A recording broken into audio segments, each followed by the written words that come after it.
The incredible discovery of a Great Depression-era bank vault buried for nearly a century beneath an old junkyard would soon captivate treasure hunters and historians across the country. A forgotten fortune from the height of 1931's financial chaos, concealed during America's darkest economic hour, only to be uncovered by one woman's determination to rebuild her life after devastating loss. All because of Margaret Thompson's refusal to give up after her world collapsed, and the rusted-out salvage yard that concealed a secret that experts would later call the most significant Depression-era find of the century.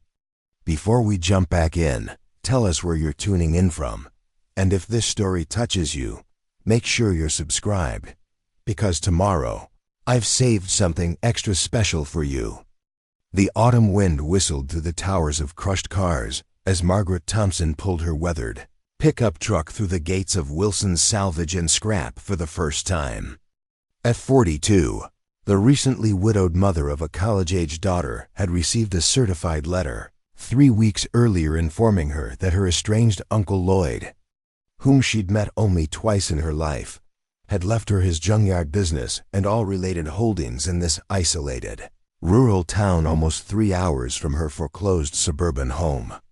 "Is that it?" asked 19-year-old Rebecca, pointing through the rain-streaked window at the sprawling yard of rusted metal, discarded appliances, and automotive wreckage behind a faded sign reading Wilson's Salvage and Scrap. "We buy anything metal since 1948. That's what the lawyer said." 1623 County Road 8, Margaret confirmed, unable to hide her disappointment. She had hoped this unexpected inheritance might somehow help with their financial catastrophe after her husband David's sudden heart attack 8 months ago.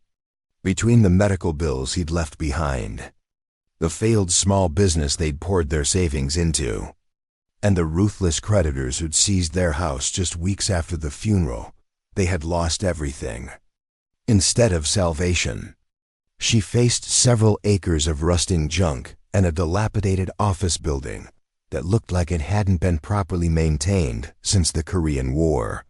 "It looks like something from a post-apocalyptic movie," Rebecca remarked, her creative writing major already transforming the dismal scene into something with narrative potential. Since her father's death and their financial collapse, she had grown increasingly withdrawn, burying herself in dystopian fiction and old noir films, creating elaborate stories that served as escape from the harsh reality of their situation. Despite being accepted to her dream university with a partial scholarship, the family's financial ruin had forced her to transfer to a community college, closer to home, just one more dream deferred in a year of cascading losses. As they sat surveying the property, a burly man in grease-stained overalls hurried toward their truck, waving with surprising enthusiasm. He appeared to be in his 50s, with a salt and pepper beard and forearms covered in mechanical grease and faded tattoos. "You must be Lloyd Wilson's people," he called as Margaret rolled down her window. "I'm Frank Donovan. Been running the yard since your uncle's health went south. Been wondering when you folks would show up." Margaret stepped out into the light rain, extending her hand. "I'm Margaret Thompson, and this is my daughter Rebecca. I didn't really know Uncle Lloyd. I think I met him twice at family reunions when I was young." Frank nodded knowingly. Lloyd was a peculiar man, kept to himself mostly. Been in Millersport all his life, but still seemed like an outsider passing through. Called himself a curator of America's discarded history, whatever that meant, he laughed. Always tinkering in that back workshop of his. "Did he actually make money with this place?" Margaret asked, gesturing toward the chaotic expanse of metal and machinery. "Enough to get by. Called it an industrial archaeology operation rather than a junkyard. Had quite an eye for valuable metals and antique machinery parts. Had regular clients who'd pay top dollar for specific vintage components," Frank explained, pulling a set of heavy keys from his pocket. "Shall we go inside?" The interior of the office building surprised Margaret, not with grandeur, but with unexpected order amidst the chaos. Unlike the haphazard jumble she expected from a junkyard office, the main room was organized with military precision. Filing cabinets lined the walls, each labeled with meticulous handwriting. A large desk dominated the center, covered with ledgers and technical drawings. Vintage automotive and machinery parts were displayed on shelves like museum pieces, each with a small handwritten card describing its origin and significance. "Uncle Lloyd lived here?" she asked in surprise, noting a small apartment area visible through a doorway at the back. "Moved in about 10 years ago after selling his house," Frank confirmed. "Said he needed to be with his collection day and night. Electricity works fine. Plumbing's temperamental but functional.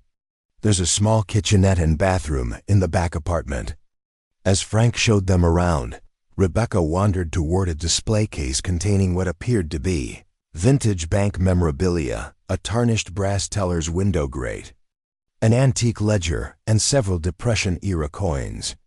"Mom, check this out," she called, her face close to the glass. Inside was a small brass key with unusual notches and an engraved symbol resembling an eagle. "That's from a 1930s bank vault," Frank remarked, impressed. "Your girl knows her historical artifacts. I wrote a paper on the banking collapse of 1929-33 last semester," Rebecca explained, her interest genuinely piqued for the first time in months. "This looks like a secondary vault key, the kind bank managers would keep separate from the main access key." "Your uncle would have appreciated that knowledge," Frank said. "Always said the younger generation had forgotten America's economic history, especially the lessons of the Depression." Preparing and narrating this story took us a lot of time, so if you are enjoying it, subscribe to our channel. It means a lot to us. Now back to the story. That evening, they ordered pizza and continued exploring the workshop behind the office. Margaret had called her former neighbor in the suburbs to have her pack and ship some essential belongings. Deciding they would stay in the apartment behind the office for at least a few days while figuring out their next steps. The more she examined the operation, the more intrigued she became by her uncle's meticulous record-keeping. Lloyd Wilson had been systematically cataloging every significant find from the junkyard for decades. With special attention to items from the 1930s, particular focus seemed to be on anything related to Millersport's defunct First National Bank, which according to his notes had collapsed during the banking crisis of 1931. "Mom, look at this," Rebecca said, carefully examining a metal detector under the desk lamp. "If you adjust these settings, it's calibrated specifically for detecting large metal objects buried deep underground. It's not a standard model, it's been heavily modified." Margaret watched as her daughter, always clever with technology, manipulated the device's controls, testing different settings with obvious expertise. "You might be right." Uncle Lloyd's notes mentioned something about specialized detection equipment, but not in the traditional treasure hunting sense. Later that night, after Rebecca had fallen asleep on the small fold-out couch, Margaret continued reading through her uncle's journals. One entry from 3 years earlier caught her attention. April 17, 2022, Professor Hargrove confirmed the markings on the brass key match specifications from the Mosler safe, company's special 1931 series, produced specifically for banks concerned about financial collapse. This suggests the emergency vault mechanism was indeed implemented at Millersport First National during the crisis. The underground reinforced concrete chamber appears to be more significant than previously believed, not simply a standard auxiliary vault, but what bank records cryptically referred to as a contingency repository. The architectural plans I recovered from the demolished Thompson construction office, no relation to my estranged family line, indicate a secondary foundation structure that doesn't appear on official building records.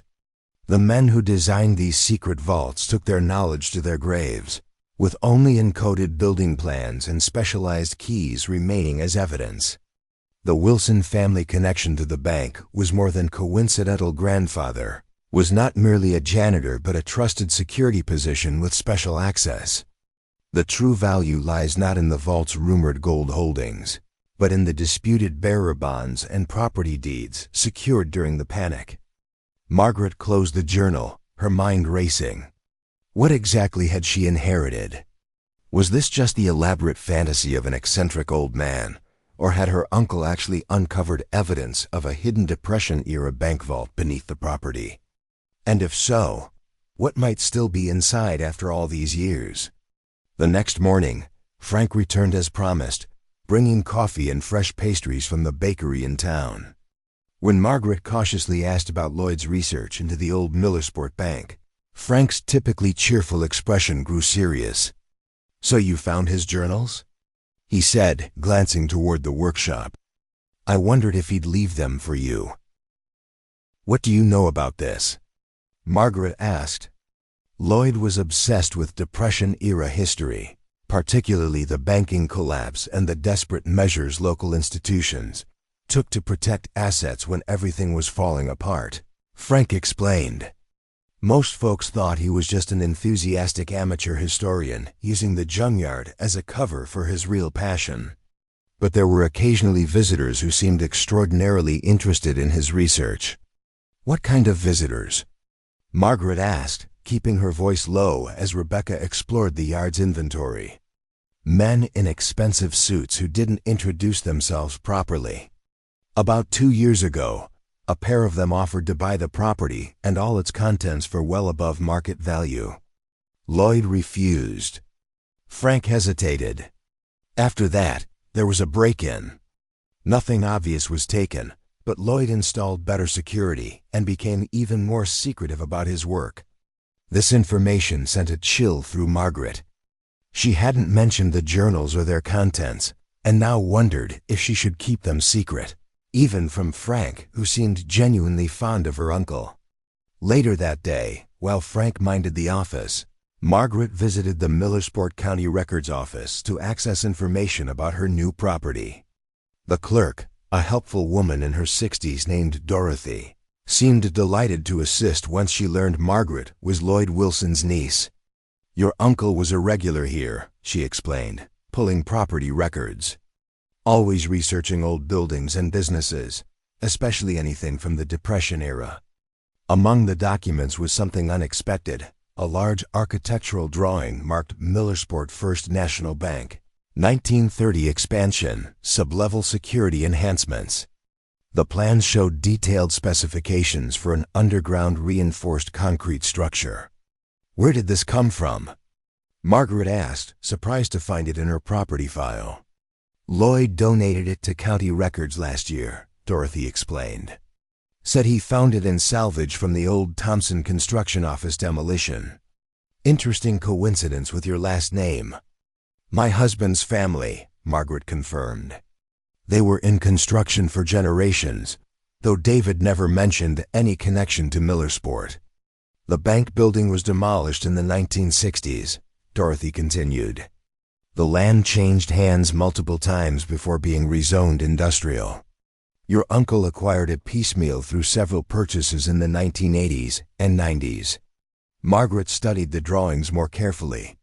According to the plans, the bank's auxiliary vault had been constructed beneath what was now approximately the center of the Junkyard, an area currently occupied by a mountain of crushed cars and a large hydraulic crane. Her phone buzzed with a text from Frank, man asking questions about Lloyd's research. Says he's from Historical Society. Never seen him before. Thought you should know. Margaret's heart raced as she quickly photographed the architectural drawings and gathered the property documents. Whatever her uncle had been researching, others were clearly interested in it, and now they knew she had inherited the property. Returning to find Rebecca, helping Frank sort through a recent delivery of scrap metal, Margaret was introduced to Professor James Hargrove from the State University's History Department. A tall, bearded man in his 50s with kind eyes behind wire-rimmed glasses. "Your uncle and I collaborated on several research projects," Hargrove explained after Frank had returned to the yard. Lloyd was convinced he'd found evidence of a hidden bank vault from the 1931 crisis, one that had never been opened or recorded in official histories after the bank's collapse. "That sounds far-fetched," Margaret said cautiously, not revealing what she'd already discovered. "Most buried treasure stories are," Hargrove agreed with a smile. But Lloyd had assembled compelling evidence, architectural plans, bank correspondence, newspaper accounts from the period, and family histories suggesting that in the panic of 1931, the bank's directors created a secret repository for their most valuable assets, one that was never reopened after the federal banking holiday of 1933 forced the bank's permanent closure. He glanced around the office. "Did he leave you his research materials?" Before Margaret could answer, the office door opened and a well-dressed man in his 40s entered. He had the polished appearance of someone accustomed to authority, his smile not quite reaching his eyes as he surveyed the space. "Mrs. Thompson? I'm Robert Caldwell from the National Historical Preservation Society," he introduced himself, presenting a business card. "I've been corresponding with your uncle regarding some historically significant artifacts he claimed to have discovered. I was hoping we might discuss the possibility of acquiring them for proper preservation in our secure facilities." Something in his manner, perhaps too smooth, too practiced, triggered Margaret's caution. She noticed Professor Hargrove stiffened slightly at the introduction. "I'm still inventorying my uncle's collection," she replied noncommittally. "I'm not making any decisions about sales until I understand what I'm dealing with." "Of course," Caldwell smiled. "But I should mention that items of significant historical value sometimes fall under special regulatory frameworks. My organization works closely with federal agencies to ensure proper handling of such artifacts. Here's my card. I'll be in town for several days and would be happy to assist with appraisals." After Caldwell departed, Hargrove's professional demeanor gave way to visible concern. "I should warn you," he said quietly, "there is no legitimate organization called the National Historical Preservation Society, at least not one recognized by any reputable historical association." "Then who was that?" Margaret asked, glancing toward Rebecca, who was now examining old ledgers behind the desk, out of earshot. "I'm not entirely sure," Hargrove admitted. "But Lloyd mentioned being approached by people claiming affiliations with various historical societies, who seemed extraordinarily interested in his research. He became increasingly cautious in the last few years of his life." The professor hesitated. "If Lloyd left you anything unusual, documents, artifacts, research notes, I'd be very careful about who you share that information with." That night, after securing the office and making sure Rebecca was asleep, Margaret spread the materials from the county records across the small desk in the back apartment. Among the property documents was a handwritten letter that had been carefully pressed between the pages of a deed. The yellowed paper contained her uncle's distinctive handwriting. "Dear Margaret, if you're reading this, I've passed on and left you with what may seem like a burden, but is actually a legacy of immense importance. Your grandmother often spoke of your intelligence and resilience, qualities that run strong in our family line despite our estrangement. What appears to be a modest junkyard is actually the culmination of my life's work. The true value lies not in the scrap metal, but in what lies beneath it. The workshop contains a floor-safe combination 19-33-31. Inside, you'll find my detailed research and the beginning of a path I've spent decades following. The Wilson legacy now falls to you. Choose wisely who to trust. Not all history is recorded in official accounts, and some treasures remain hidden until the right moment. Your Uncle Lloyd, a secret safe?" That revelation sent a surge of anticipation through Margaret. The workshop was small but organized, with specialized tools lining one wall and a heavy workbench positioned beneath a window overlooking the yard. A faded area rug covered most of the concrete floor. She carefully rolled back the rug, revealing an old-fashioned floor safe with a manual dial. Margaret knelt and carefully entered the combination. 19-33-31. The safe opened with a satisfying click, revealing a stack of leather-bound journals, a small wooden box, and a sealed envelope yellowed with age. "What are you doing, Mom?" Margaret started at the sound of Rebecca's voice. Her daughter stood in the doorway, hair tousled from sleep, eyes alert with curiosity. "I found a letter from Uncle Lloyd," Margaret explained, seeing no point in hiding the discovery from her daughter. "He left something for us in this safe." Rebecca knelt beside her, their shared curiosity momentarily bridging the emotional distance that had grown between them since David's death. "What's in the box?" Rebecca asked, her voice hushed with excitement. Margaret carefully lifted the wooden box, intricately carved with Art Deco geometric patterns. Inside, nestled in faded velvet, lay a brass key identical to the one in the display case, but with subtle differences in its notches. Beside it was a small mechanical device that resembled a pocket watch, but with unusual dials and markings. "It looks like some kind of specialized gauge," Rebecca whispered, carefully lifting the device by its tarnished chain. The markings matched the Mosler Vault Company specifications from that era. "There's something else," Margaret pointed to a small compartment in the box's lid.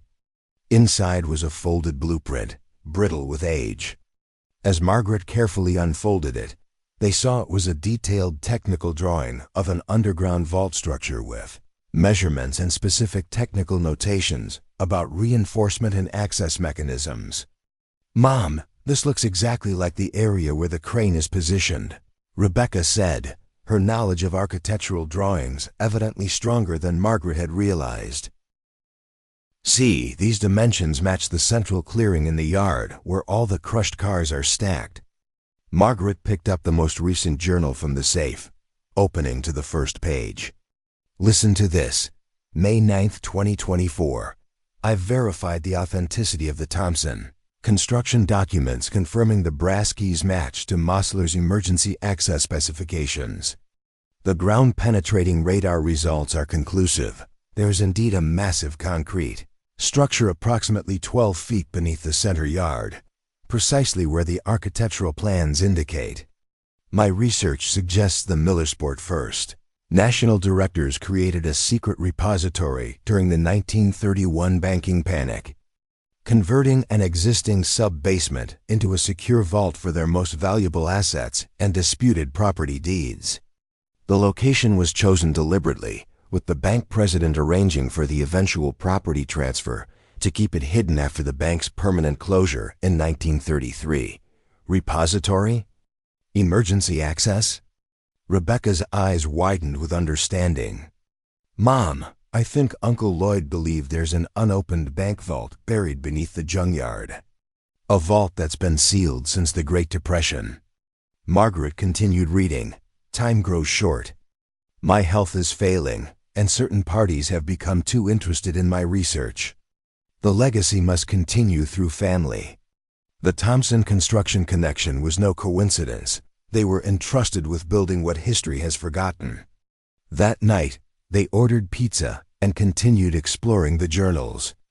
Margaret had called her former neighbor to arrange for more of their belongings to be shipped, deciding they would stay at the Junkyard for at least a few weeks while investigating these remarkable findings. The more she read, the more intrigued she became. Lloyd Wilson had been meticulously researching what appeared to be a forgotten emergency vault created during the banking crisis of 1931. A secure repository that had somehow never been reopened or documented in official histories after the bank's collapse in 1933, according to his research. As panic spread through the financial system, the directors of Millersport First National had secretly converted an existing sub-basement into a secure vault to protect their most valuable assets from both federal seizure and desperate customers. "Mom, look at this," Rebecca said, carefully examining the brass device under the desk lamp. "If you calibrate it to these settings, it functions as a specialized metal detection tuner." I think it's designed to work with the modified metal detector we found earlier. Margaret watched as her daughter, always talented with mechanical devices, manipulated the dials, aligning different markings with what appeared to be a fixed pointer on the outer edge. You might be right, she agreed. Uncle Lloyd's notes mentioned something about specialized detection equipment calibrated for the specific metal alloy used in modular vault doors from that period. Later that night, after Rebecca had fallen asleep on the small fold-out couch, Margaret continued reading through her uncle's journals. One entry from just 1 year before his death particularly caught her attention. November 12, 2023. The ground-penetrating radar confirms it beyond doubt. The vault exists exactly where the Thompson plans indicated, approximately 12 feet beneath the central yard. The concrete structure measures approximately 20 by 30 feet, with walls nearly 2 feet thick. Extraordinary security measures for that era. According to bank records I've pieced together, the repository was sealed during the national banking holiday of 1933, after which Millersport First National never reopened. What the documents don't explain is why the vault was never accessed during the bank's liquidation process. My theory: the timing coincided with the government's gold confiscation under Executive Order 6102. The directors deliberately concealed this repository from federal auditors, perhaps protecting assets beyond merely gold, specifically the disputed Miller County land deeds and bearer bonds that disappeared during the crisis. The modular dual-key system was their failsafe, ensuring that without both keys and the calibration device, the vault would remain sealed indefinitely. Margaret closed the journal, her mind racing. What had she inherited? Was this just the elaborate fantasy of an eccentric old man? Or had her uncle actually discovered a forgotten Depression-era vault filled with valuable assets? And if so, who were these interested parties he mentioned? The next morning, Frank arrived early, bringing coffee and fresh donuts from the local bakery. When Margaret cautiously asked more detailed questions about Lloyd's research into Millersport's banking history, Frank's typically cheerful expression grew serious. "So, you found his research vault," he said, glancing toward the workshop. "I figured he'd leave instructions for you." "You knew about it?" Margaret asked. "Some of it," Frank nodded. "Lloyd trusted me with parts of his theory, but kept the specifics to himself. Said it was safer that way." "Safer from whom?" Margaret asked, keeping her voice low as Rebecca organized tools in the workshop. "Men in expensive suits who didn't introduce themselves properly," Frank replied. "Started showing up about 3 years ago. Claimed to represent historical societies or auction houses interested in Depression-era artifacts. 2 of them offered to buy the property outright for well above market value. Lloyd refused." Frank hesitated. "After that, there was a break-in. Nothing obvious was taken, but Lloyd installed better security systems and became much more secretive about his work." This information sent a chill through Margaret. She hadn't mentioned the safe or its contents, and now wondered if she should keep them secret, even from Frank, despite his apparent loyalty to her uncle. "Frank, what do you know about the central yard area, where the crushed cars are stacked?" she asked carefully. "Not much. Lloyd was particular about that section. Wouldn't let anyone dig there for any reason. Had me position the hydraulic crane permanently in that spot about 5 years ago. Said something about maintaining consistent ground pressure. Always seemed odd to me, but..." Frank shrugged. Lloyd had his reasons for everything. Later that day, while Frank managed a delivery of scrap metal, Margaret and Rebecca used the specialized equipment from the safe to investigate the central yard area. The modified metal detector, when calibrated with the brass device, emitted a distinct tone when passed over a specific area beneath the mountain of crushed vehicles. "The signal is strongest here," Rebecca said, marking a spot with spray paint. "It's exactly where Uncle Lloyd's measurements indicated. But how could we possibly excavate?" Margaret wondered aloud. There are tons of metal stacked on this spot. Rebecca studied the hydraulic crane positioned at the edge of the scrap mountain, her eyes lighting with sudden understanding. Mom, I don't think that crane is there just for moving junk. Look at its position. It's perfectly aligned with this area. And those stabilizing outriggers are positioned in a way that would allow the boom to clear this exact section. Margaret examined the heavy machinery with newfound appreciation. You think Lloyd positioned it deliberately as an excavation tool? It would make sense, Rebecca nodded.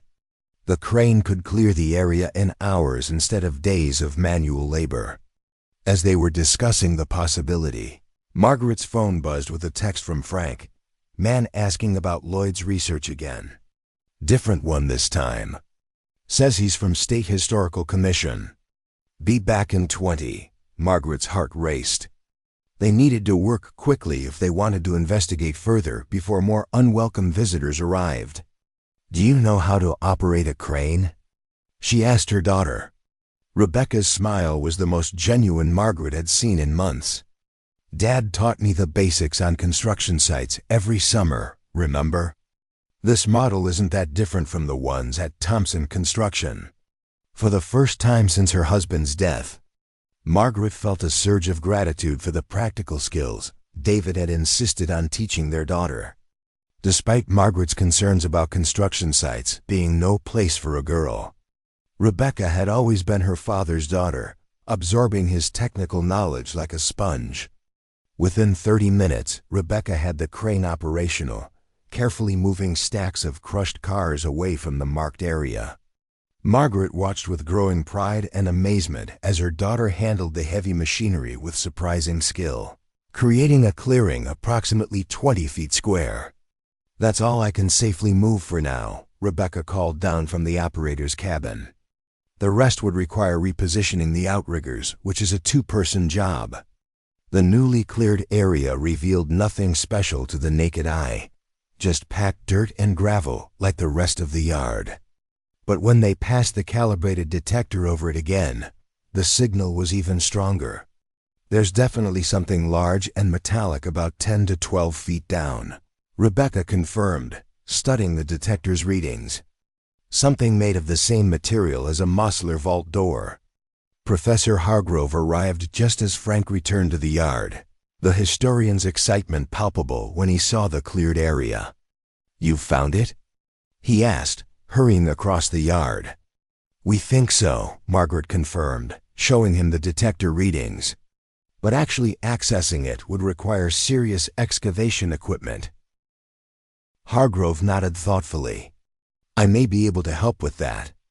I have connections with the archaeology department. We could bring in ground-penetrating radar to confirm before any digging starts." Frank looked concerned. Not to be a downer, but did Lloyd actually own mineral rights to this property? Because if there's something valuable down there and you start bringing in university people, legal questions are going to come up fast. "The deed I found at county records included mineral rights," Margaret assured him.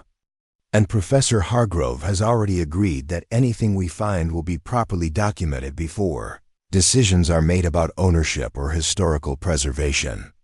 Within 2 days, a small team from the State University's archaeology department had arrived with ground-penetrating radar equipment.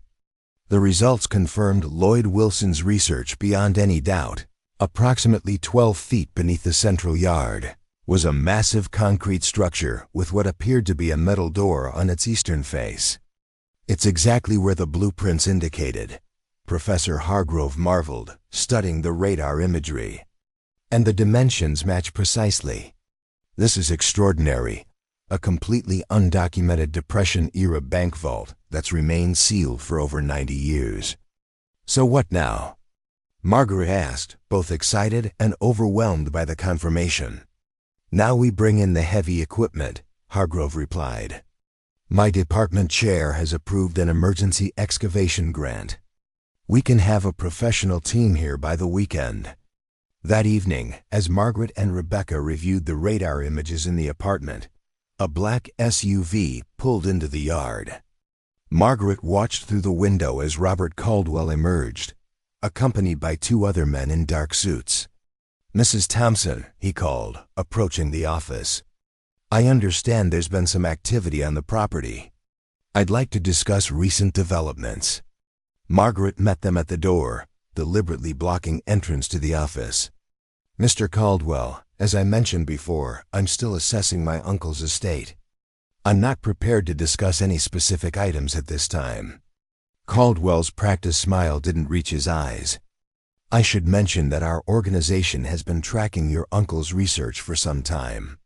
We're aware of the ground-penetrating radar team that visited yesterday." He handed her an official-looking document. "This is a preliminary notification of potential historical significance, which requires you to halt any excavation activities pending proper authorization from the National Historical Registry Office." Margaret scanned the document, her suspicions growing. The letterhead looked impressive, but something felt wrong about the entire situation. "I'll have my lawyer review this," she replied coolly. "In the meantime, this is private property, and I'll have to ask you to leave." "Of course," Caldwell smiled thinly. "But I should caution you that proceeding with unauthorized excavation of potentially protected historical artifacts carries significant penalties." He handed her his card again. "Call when you're ready to discuss a more cooperative approach." After they departed, Margaret immediately called Professor Hargrove, who confirmed her suspicions. "There is no National Historical Registry Office with authority to issue stop work orders on private property," he explained. "This is intimidation, pure and simple. Whatever your uncle discovered, someone is very interested in controlling access to it." The following morning brought unexpected support. Frank arrived with Dorothy from the county records office and an elderly man introduced as Walter Thompson, Margaret's husband's great-uncle and the last surviving partner of Thompson Construction. "Frank called me after those men showed up yesterday," Dorothy explained. "I remembered something about the old Thompson Construction files that might help." Walter Thompson, despite being well into his 90s, had a sharp memory and clear eyes that instantly reminded Margaret of her late husband. "When Frank said your name was Thompson and you'd inherited Lloyd's property, I knew I had to come. The connection isn't coincidental, young lady." Walter explained that Thompson Construction had indeed been involved in the secret vault construction in 1931, with his father overseeing the project personally. "The bank directors were frantic," he recounted, sitting at Lloyd's desk with a cup of strong coffee. "The financial system was collapsing, and they had assets they needed to protect, not just from thieves, but from federal banking authorities who were seizing gold and invalidating certain financial instruments.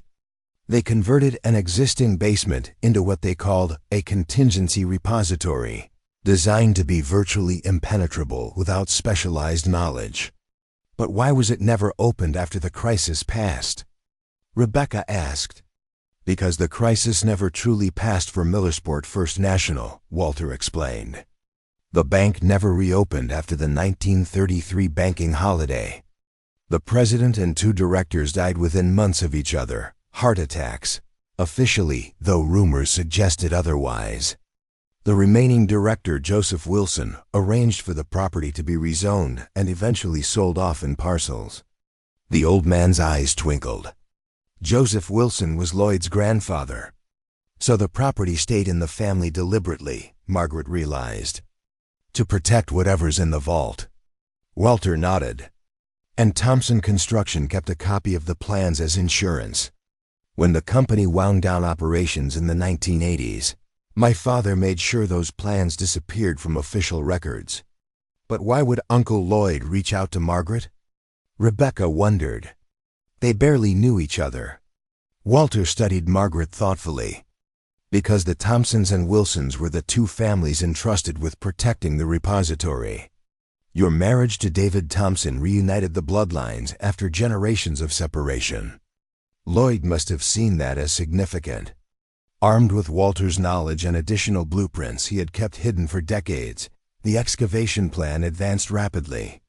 Professor Hargrove's archaeological team arrived with professional excavation equipment, establishing a secure perimeter around the site with 24-hour security, a precaution that proved wise when surveillance cameras captured images of individuals matching Caldwell's associates attempting to access the property after dark. The excavation proceeded methodically, first removing layers of compacted gravel and soil, then breaking through an unexpected layer of concrete that had been poured over the vault entrance decades after the original construction, an additional security measure Lloyd's grandfather had apparently added. By the 5th day of excavation, they had reached the vault's access door, a massive steel barrier set into the concrete structure. Its surface discolored but remarkably intact after nearly a century underground. Modular Model 1931S, Professor Hargrove identified, examining the exposed door with reverent care. One of their most advanced designs for that era. This would have been nearly impossible to breach with the technology of the time. The door featured a complex locking mechanism with dual keyholes and a numerical dial. Margaret retrieved both brass keys from Lloyd's safe, along with the calibration device, which Walter confirmed was a specialized timing mechanism designed to synchronize the dual key insertion. The system required 3 elements, he explained. Both keys turned simultaneously while the timing mechanism was at a specific setting.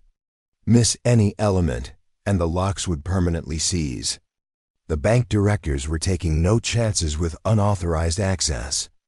As a small crowd gathered, Margaret and Rebecca, Frank, Professor Hargrove and his team, Walter Thompson, and Dorothy from County Records, Margaret carefully set the timing device to the position indicated in Dorothy from County Records. Lloyd's notes, 193331, the same as the safe combination. Ready? She asked Rebecca, handing her one of the brass keys. Her daughter nodded, eyes shining with excitement. On 3, 1, 2, 3. They inserted and turned the keys simultaneously as Walter monitored the timing device. For a moment, nothing happened. Then came a series of mechanical clicks from deep within the door, followed by a deep metallic groan as internal mechanisms, dormant for nearly a century, reluctantly engaged. The massive door began to swing outward, revealing a dark chamber beyond. Professor Hargrove directed powerful lights into the opening, illuminating a scene frozen in time since 1931. The vault was approximately 20 by 30 feet, its walls lined with metal shelving units and wooden filing cabinets. In the center stood a large table with ledgers still open, as if the bank officers had just stepped away momentarily. The air that escaped was stale but dry. The vault had been remarkably well sealed, protecting its contents from moisture and decay. Incredible, Professor Hargrove breathed, stepping carefully into the chamber. It's a perfect time capsule from the height of the banking crisis. As they cautiously explored the vault, its contents proved to be far more significant than anyone had imagined. There were indeed gold coins and silver certificates, but they represented only a small portion of the repository's true value. The filing cabinets contained hundreds of property deeds, mineral rights documents, and bearer bonds from companies that had continued operating long after the Depression. These aren't just historical artifacts, Professor Hargrove explained, carefully examining the documents. Some of these represent legal ownership of land and mineral rights that were never properly resolved after the bank's collapse. The modern value could be staggering. One cabinet was labeled Miller County Land Trust and contained deeds to thousands of acres that now included valuable commercial real estate and mineral-rich territories. Another section held stock certificates and bearer bonds from companies that had survived the Depression and grown into modern corporations. Your uncle wasn't just pursuing a historical curiosity, Hargrove told Margaret with growing excitement. He discovered a repository of assets that legally never completed the liquidation process after the bank's collapse. and as the property owner where they were secured. With documentation of the chain of custody through both the Wilson and Thompson families, you have a legitimate claim to at least oversee their proper resolution. As the team documented the vault's contents, another discovery proved equally significant. A leather portfolio labeled Executive Committee, Final Resolution, contained meeting minutes and legal documents revealing the true purpose of the secret repository. According to this, Professor Hargrove explained, studying the brittle pages with careful hands, the bank directors established this vault to protect assets belonging to hundreds of local families and businesses, whose funds would have otherwise been lost in the collapse. They intended for these assets to be preserved until banking stability returned, at which point they would be properly redistributed to the rightful owners or their descendants. Margaret looked around the vault with newfound understanding. So this wasn't about hiding wealth from the government or protecting just the directors' assets. It was about preserving an entire community's financial foundation during the crisis. Exactly, Hargrove nodded. But when the bank never reopened and the directors died in quick succession, the plan for redistribution died with them. The assets remained locked away, protected but inaccessible until now. The next morning, Margaret awoke before dawn, her mind still processing the extraordinary discoveries of the previous day. The vault's contents were being cataloged by Professor Hargrove's team under strict security protocols, with every item photographed, documented, and secured in climate-controlled containers.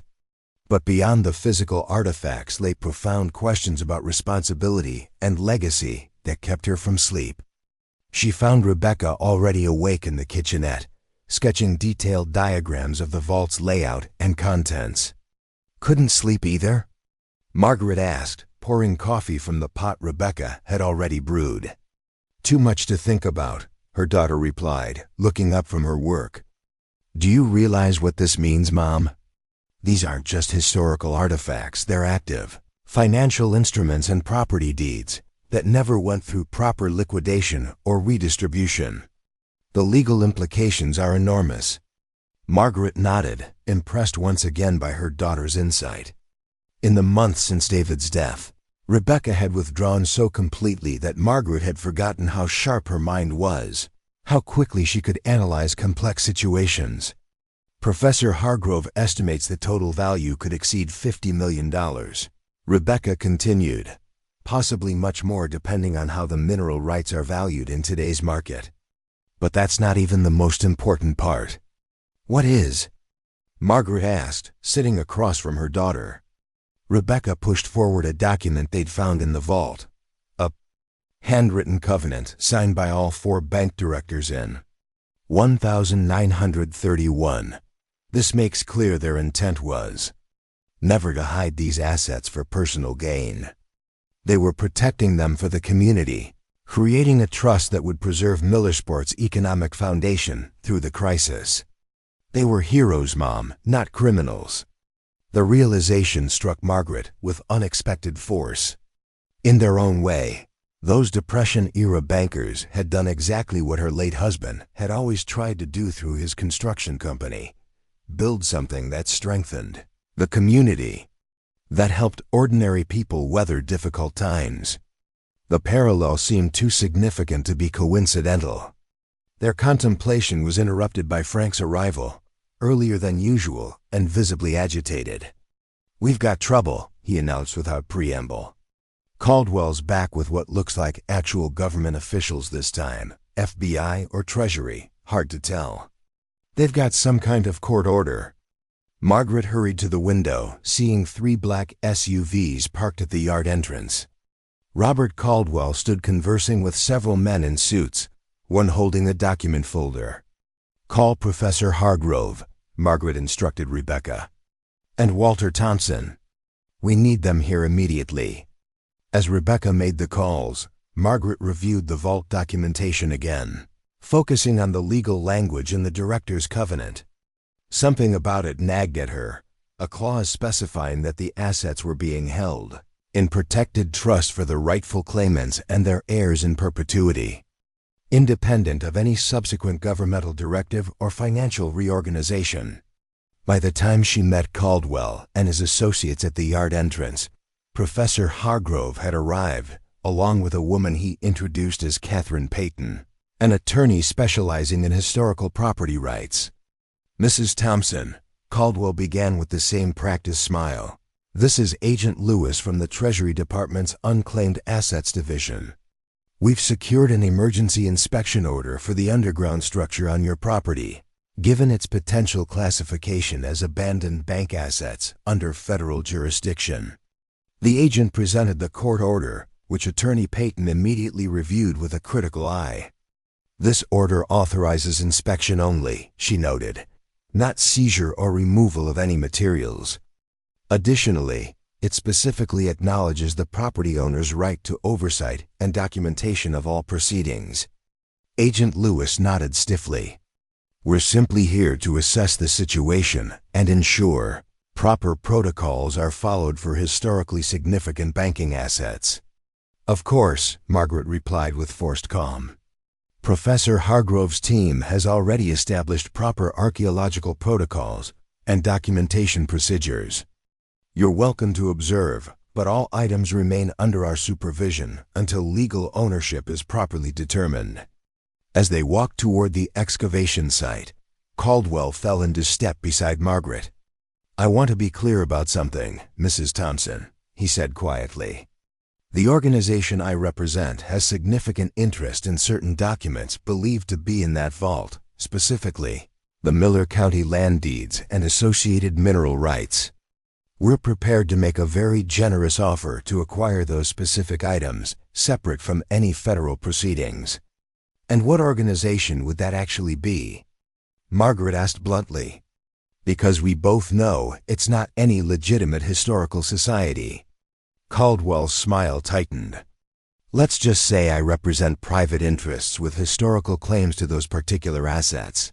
Interests that would prefer to resolve this quietly rather than through protracted legal battles." Before Margaret could respond, they reached the vault entrance where Rebecca stood with Walter Thompson, who had arrived moments earlier. The elderly man's presence seemed to surprise Caldwell, whose practiced composure momentarily faltered.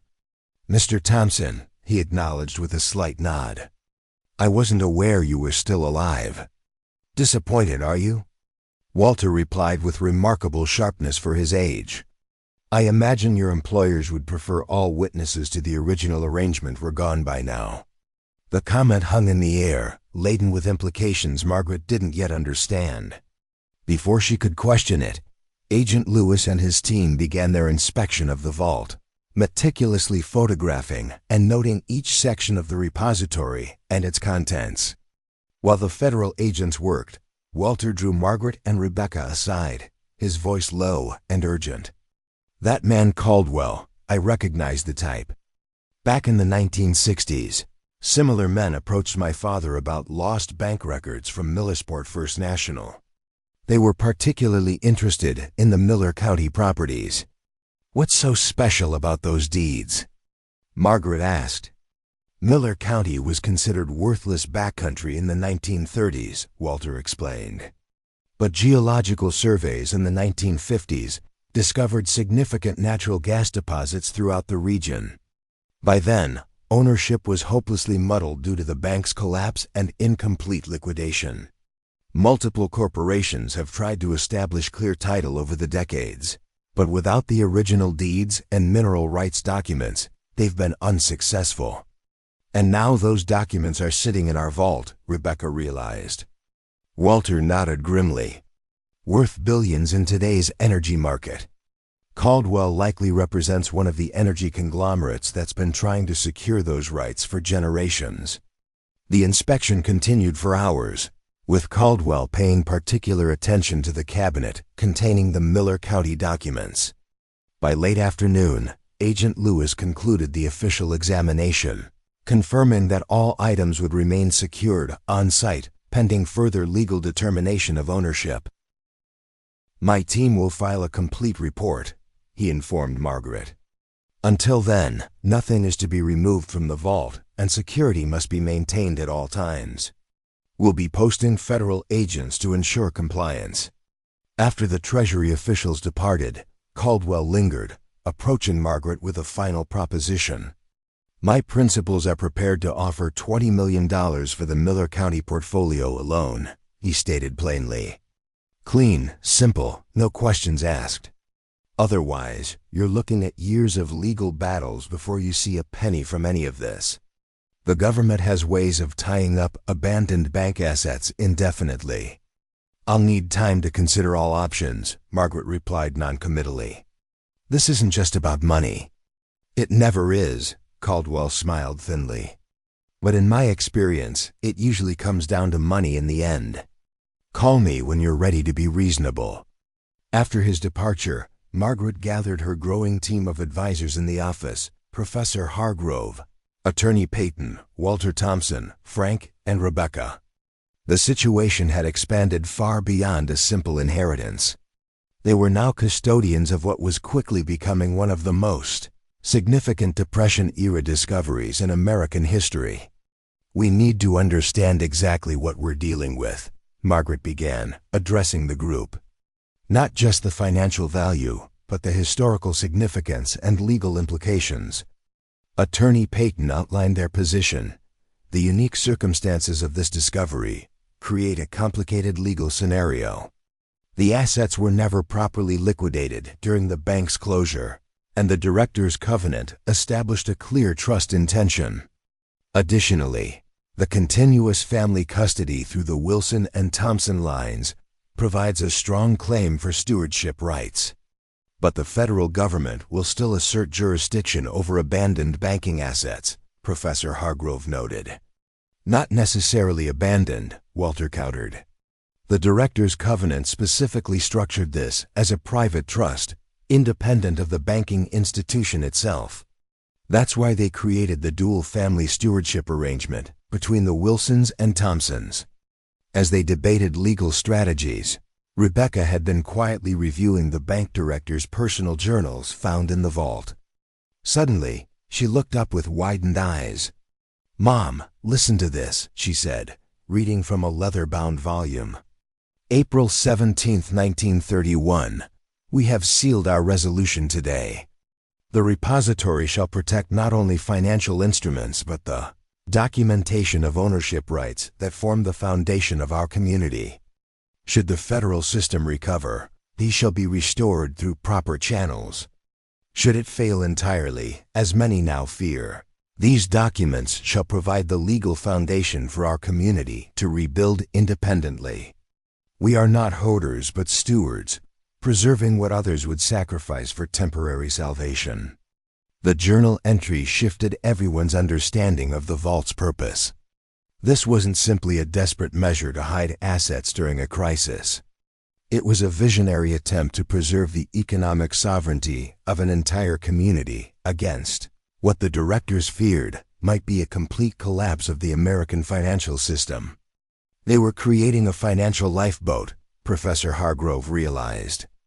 Insurance against total economic failure, which never quite happened, thanks to Roosevelt's reforms, Attorney Peyton added. But by then, the directors were dead, and the repository's location was lost to all but the Wilson family. Margaret felt the weight of this legacy settling on her shoulders. Not just valuable assets, but a sacred trust created during America's darkest economic hour. Preserved through generations, and now, somehow, her responsibility. "So what do we do?" she asked the room. "Caldwell's offer is tempting, especially after everything we've been through financially. $20 million would solve all our problems. But at what cost?" Rebecca challenged with an intensity that surprised everyone. "These documents don't just represent money. They represent hundreds of families' legacies, property rights that were never properly resolved. The directors didn't create this vault to enrich themselves. They did it to protect their community's future." Walter Thompson nodded approvingly. "Your daughter understands what's at stake here, Margaret. This isn't just about your family anymore. It's about doing right by all the families whose financial futures were locked in that vault 90 years ago." The discussion continued late into the night, weighing options and responsibilities. By morning, Margaret had made her decision, one that would have seemed unimaginable just weeks earlier when she'd arrived as a bankrupt widow with nothing but debt and despair. The following day, Margaret held a small press conference at the Millersport Community Center, flanked by Professor Hargrove, Walter Thompson, and Rebecca. Local reporters had been joined by journalists from national outlets, drawn by rumors of a major Depression-era discovery. Yesterday, we confirmed the existence of an undocumented bank repository sealed during the financial crisis of 1931, Margaret began, her voice steadier than she'd expected.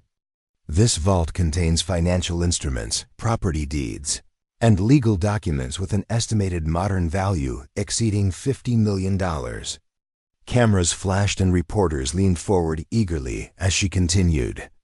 After careful consideration and consultation with historical and legal experts, I am announcing the establishment of the Millersport Economic Recovery Trust, dedicated to researching and, where possible, restoring these assets to the descendants of their rightful owners. A murmur spread through the assembled press. Many of these documents establish legal ownership of properties and resources that have remained in disputed status for generations. Rather than claiming these assets personally or selling them to private interests, we will be working with county records offices across 3 states to identify descendants of the original account holders and property owners. She paused, looking directly into the cameras. The bank directors who created this repository didn't hide these assets for personal gain. They protected them for future generations.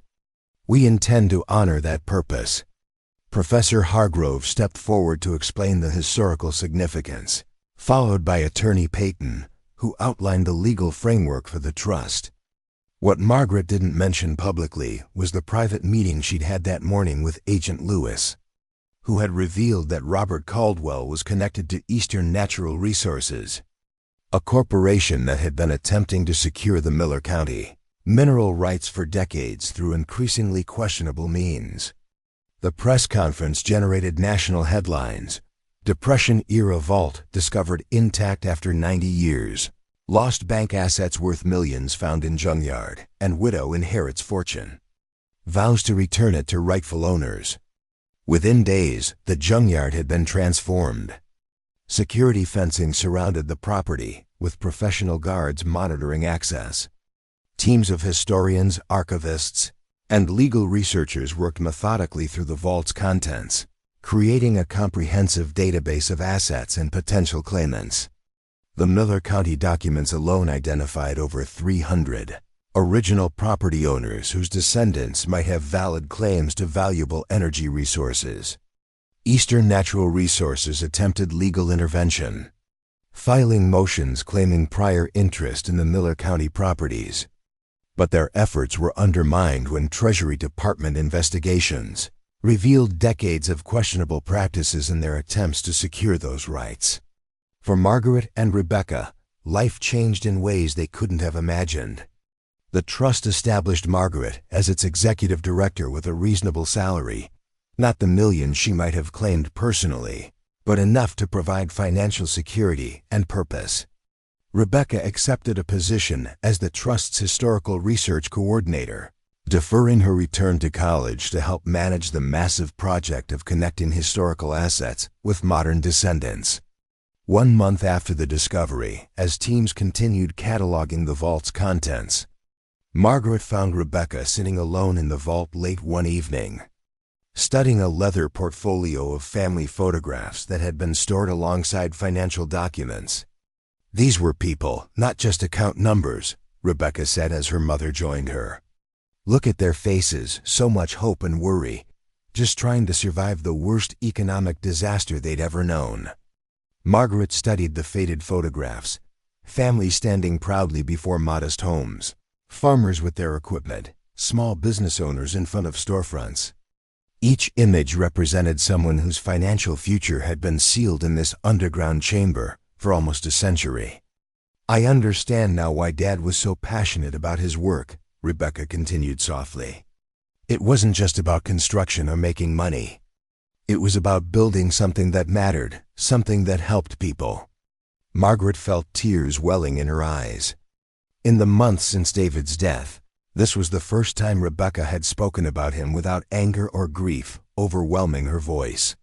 "He would be so proud of you," Margaret said, putting an arm around her daughter's shoulders. "Of us, what we're doing here." Rebecca nodded, leaning into her mother's embrace. "It's strange, isn't it? We lost everything. Dad, our home, our financial security, and somehow ended up exactly where we needed to be, doing something more meaningful than anything we'd planned." As they sat together surrounded by the physical remnants of another era's economic catastrophe, Margaret reflected on the improbable journey from desperate bankruptcy to becoming stewards of a legacy that would impact hundreds of families across multiple states. The junkyard that had initially seemed like a burden had revealed itself as something extraordinary, not just for the financial assets discovered beneath it, but for the sense of purpose and healing it had brought to their shattered lives. David Thompson's spirit lived on, not just in the construction plans that had helped them locate the vault, but in the work they now pursued, rebuilding foundations, creating stability, helping others recover what had been lost. Outside the vault, the autumn wind still whistled through the towers of crushed cars, but the sound no longer carried desolation. Instead, it whispered of secrets revealed, justice restored, and lives transformed through the most unexpected of inheritances, not just valuable assets, but the opportunity to make a difference in the wake of loss. For Margaret Thompson, who had arrived at Wilson's Salvage and Scrap with nothing but debt and grief, the true treasure hadn't been gold or property deeds, but the restoration of purpose and connection with her daughter, with a community, and with a legacy that stretched across nearly a century of American resilience. As teams of researchers continued their work throughout the property, Margaret sometimes caught herself looking up at the sky, offering silent thanks to the uncle she barely knew and the husband, whose family had played a crucial role in this historical mystery. Whatever had guided Lloyd Wilson to name her as his heir, coincidence, intuition, or something more purposeful, had set in motion a redemption story neither of them could have imagined. 6 months after the discovery of the Millersport Vault, the small rural town had transformed.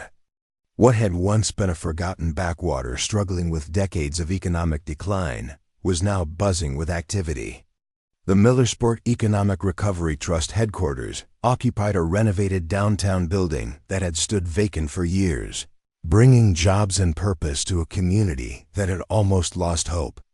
On a crisp spring morning, Margaret arrived early at her office, taking a moment to appreciate the framed newspaper articles that lined the hallway chronicling what the media had dubbed the Depression Vault discovery. National headlines had eventually given way to personal stories, families reunited with lost assets, communities reclaiming disputed territories, and historical connections restored across generations. Her modest office overlooked Main Street, where several storefronts that had been boarded up when she first arrived now displayed fresh paint and open signs. The economic ripple effect of the trust's operations had already begun revitalizing the town, even before most asset distributions had been completed. A knock at her door revealed Rebecca, carrying 2 coffee cups and a stack of folders. At 20, her daughter had transformed as much as the town itself over the past months. Gone was the withdrawn, angry young woman drowning in grief. In her place stood a confident young adult who had discovered her purpose amid the cursed historical documents and family stories they were piecing together. "Morning, Mom." The Miller County Claimant Verification Team just sent over their latest report, Rebecca said, placing 1 coffee cup on Margaret's desk. "We've confirmed 212 legitimate descendants so far, with another 86 cases pending additional documentation." Margaret smiled, thinking of how David would have beamed with pride at their daughter's accomplishments. Rebecca had not only postponed returning to college, but had emerged as one of the trust's most valuable researchers. with an uncanny ability to trace family connections across generations of scattered records. "And how's the Hargrove Foundation partnership progressing?" Margaret asked, referring to the historical preservation initiative Professor Hargrove had established to document the vault's contents and significance. "Ahead of schedule," Rebecca grinned. "The Smithsonian representatives arrive next week to discuss the traveling exhibition. They're calling it Buried Trust: How Ordinary Americans Preserved a Community's Future During the Great Depression." As they reviewed the day's agenda, Frank appeared in the doorway. His formerly grease-stained overalls replaced by the more office-appropriate attire befitting his new role as operations director for the trust. The Junkyard continued functioning under his management, but with a new emphasis on historical salvage and architectural preservation, Lloyd Wilson's true passion all along. "We've got visitors," Frank announced. "Walter Thompson's here with someone you should meet." Margaret and Rebecca followed Frank to the conference room, where Walter sat with a distinguished-looking elderly woman Margaret didn't recognize.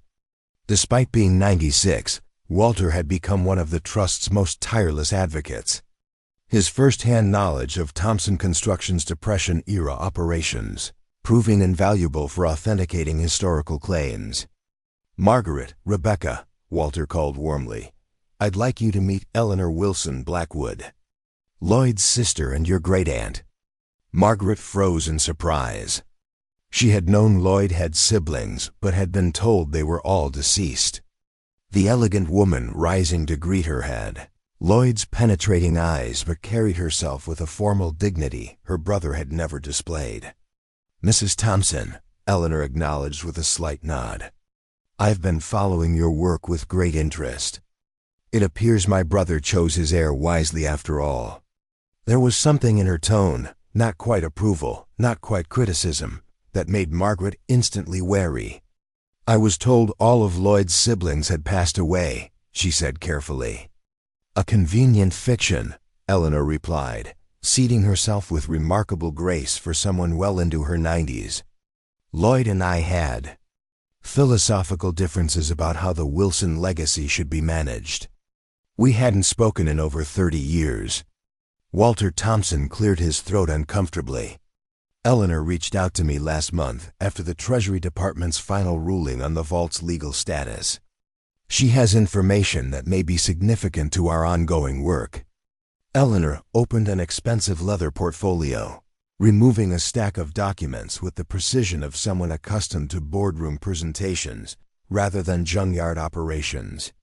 "I believe you've been operating under certain misapprehensions about the vault's origins and purpose," she began.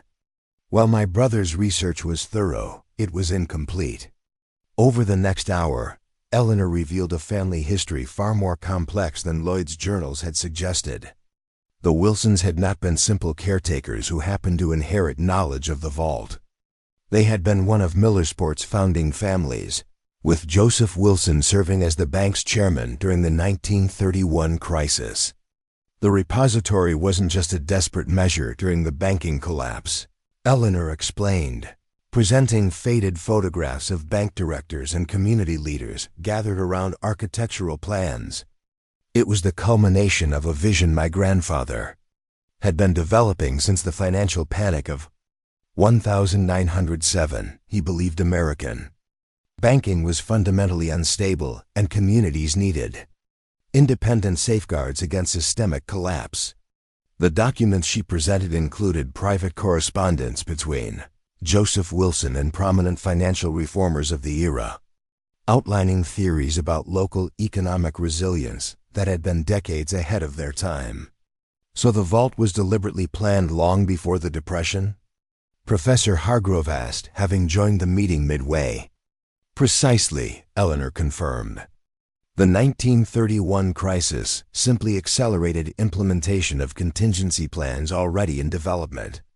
The collaboration with Thompson Construction wasn't coincidental. Both families shared concerns about centralized financial control and the vulnerability of local economies to distant market failures."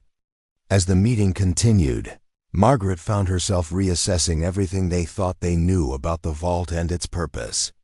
What had seemed like an emergency measure taken during a crisis was revealed as something far more visionary, a deliberate attempt to create financial infrastructure that could survive even total systemic collapse. "But why are you sharing this now?" Margaret finally asked.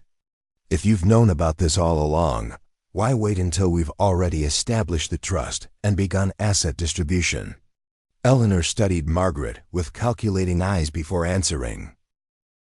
The revelation that Eleanor had been watching from afar, assessing Margaret's choices, sent an uncomfortable chill down her spine.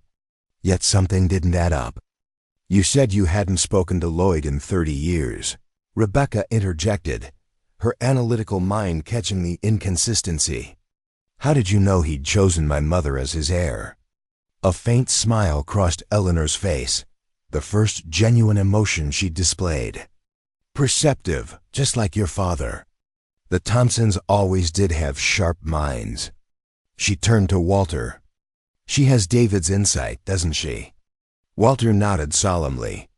"Just like her father and grandfather before her." Eleanor returned her attention to Rebecca.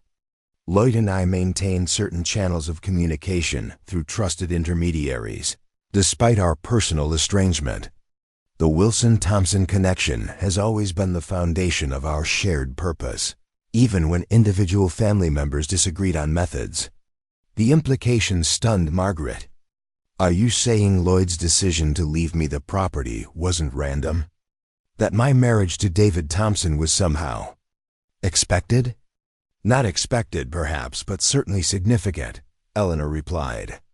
"The Wilson and Thompson families have been intertwined for generations, sometimes through business, occasionally through marriage.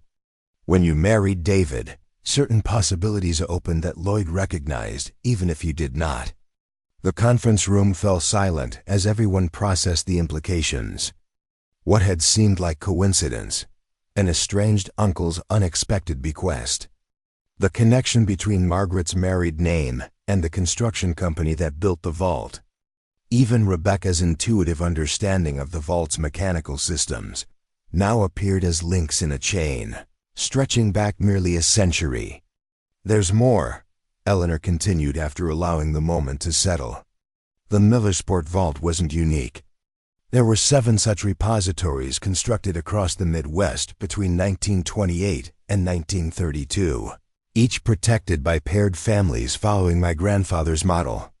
Professor Hargrove leaned forward, his historical interest thoroughly piqued. "You're saying there could be 6 more undiscovered Depression-era vaults still intact?"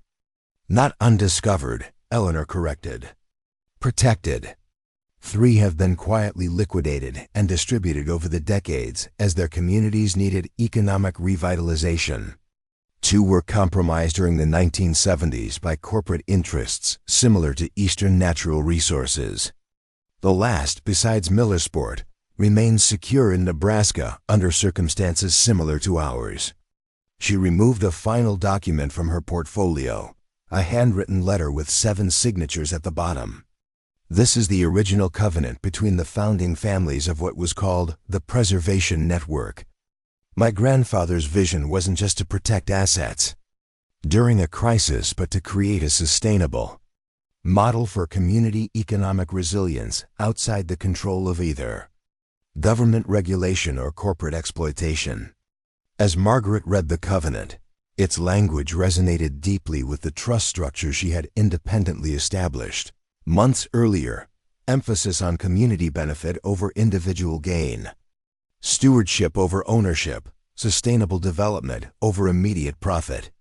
"You've been recreating my grandfather's vision without even knowing it existed," Eleanor observed. "Which is why I'm here today. The remaining Nebraska repository faces imminent threat from energy development interests. The protecting families need allies who understand what's at stake." The meeting extended well into the afternoon as Eleanor shared detailed information about the Nebraska situation. By evening, what had begun as a historical revelation had evolved into something Margaret had never anticipated, an invitation to expand their work beyond Millersport to help protect a similar legacy elsewhere. Later that night, after Eleanor had departed for her hotel with promises of continued collaboration, Margaret sat with Rebecca on the small porch of what they now affectionately called Lloyd's apartment, watching the sunset over the junkyard that had changed their lives. "Do you think she's telling the truth?" Rebecca asked, voicing the question that had been hovering between them. About all of this being somehow destined? About Dad's family being part of some multi-generational economic preservation network? Margaret considered the question carefully. 6 months ago, she would have dismissed such notions as elaborate fantasy. But after everything they had discovered, the line between coincidence and design had blurred beyond recognition. "I don't know about destiny," she finally replied. "But I do know your father always talked about building things that would last, about responsibility to community over profit margins. If his family carried those values for generations, maybe they were passed down from these original partnerships Eleanor described." Rebecca nodded thoughtfully.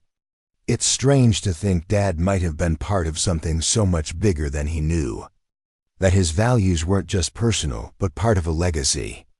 A legacy that continues through you," Margaret pointed out. "The way you've taken to this work, your instinctive understanding of how to balance historical preservation with practical economic impact for actual families, that's pure David Thompson." The mention of her father brought a smile to Rebecca's face rather than the pained expression it would have elicited months earlier. Healing had come in unexpected ways, through purposeful work and recovered connections to a family history far richer than either of them had imagined. As darkness settled over Millersport, lights came on in homes throughout the town, many belonging to families whose financial futures had been transformed by the vault's discovery. The community that had been slowly dying for decades now pulsed with renewed vitality, not just from the material resources recovered, but from the restored sense of shared purpose and history. The next morning brought news that would further cement their new direction. The Treasury Department had issued its final determination on the vault's contents, officially recognizing the Millersport Economic Recovery Trust's authority to manage and distribute the assets according to the original director's documented intentions. The decision created a landmark legal precedent for historical asset recovery that would guide similar cases nationwide. As spring bloomed across the junkyard, wildflowers somehow finding purchase among towers of rusted metal, preparations began for what Eleanor had called Phase 2 of the Wilson-Thompson legacy. Rebecca would travel to Nebraska with Professor Hargrove to assess the situation there, while Margaret coordinated with a growing network of historical preservation experts and community development specialists eager to apply the Millersport model to other economically distressed communities with hidden historical assets. 1 year to the day after Margaret had first driven through the gates of Wilson's Salvage and Scrap, she stood on the small hill overlooking the property, now transformed into a bustling historical research center and community development hub. The vault itself had been carefully preserved as a museum piece, with a viewing area constructed to allow visitors to witness this remarkable time capsule while protecting its contents. Beside her stood Walter Thompson, his aged hand steady on a carved wooden cane as they watched a school group touring the site. "Your husband would be proud," he said quietly. David always understood that building wasn't just about structures, but about creating foundations for communities to thrive. In a way, he was carrying on the family work without ever knowing its full history. Margaret nodded, thinking of the framed photograph now prominently displayed in her office. David Thompson at a construction site, arm around a teenage Rebecca, both beaming with shared purpose and connection. "I think he somehow knew," she replied. "Not the specifics, perhaps, but the spirit of it. It's why he insisted Rebecca learn practical skills alongside her academic studies, why he always emphasized resilience and community in everything he built." "The Thompson way," Walter agreed with a knowing smile. Just as Lloyd followed the Wilson tradition of preserving and protecting, even when others thought him eccentric for doing so. As they made their way back toward the office, Margaret reflected on the extraordinary journey from bankruptcy to purpose. The widow who had arrived broken and defeated now led an organization that had returned over $30 million in assets to their rightful owners, revitalized a dying town, and established a model for historical asset recovery being studied nationwide. Yet the true treasure hadn't been gold or property deeds or even historical significance. It had been the restoration of connection between mother and daughter, between present and past, between individual struggle and community resilience. What had begun as an inheritance of rusted metal and buried secrets had blossomed into a legacy of purpose that stretched backward through generations and forward into a future neither Margaret nor Rebecca could have imagined in their darkest days. As Rebecca emerged from the research center to join them, tablet in hand with updates on the Nebraska project, Margaret felt a surge of gratitude for the seemingly random inheritance that had proven anything but random. The Junkyard's initial appearance of chaos had concealed perfect order, much like life itself, where apparent misfortune often disguises the seeds of transformation for those with courage to look beneath the surface. For Margaret Thompson, bankruptcy had been not an ending but a beginning, grief not a conclusion but a doorway, and an unwanted inheritance of rusted metal not a burden but the foundation of a purpose greater than herself. The vault's contents had indeed been valuable beyond measure, not for the financial instruments it contained, but for the demonstration that even in America's darkest economic hour, ordinary people had found extraordinary ways to preserve hope and possibility for generations yet unborn. As the spring breeze carried the scent of new growth across what had once been a field of discarded metal, Margaret embraced the continuing journey with the same resilience that had carried countless Americans through the Great Depression, faith that beyond current hardship lay renewal, beyond loss lay discovery, and beyond endings lay new beginnings waiting to be uncovered by those willing to dig beneath the surface of despair to find the foundation of something remarkable. Up next, you've got two more standout stories right on your screen. If this one hit the mark, you won't want to pass these up. Just click and check them out. And don't forget to subscribe and turn on the notification bell so you don't miss any upload from us.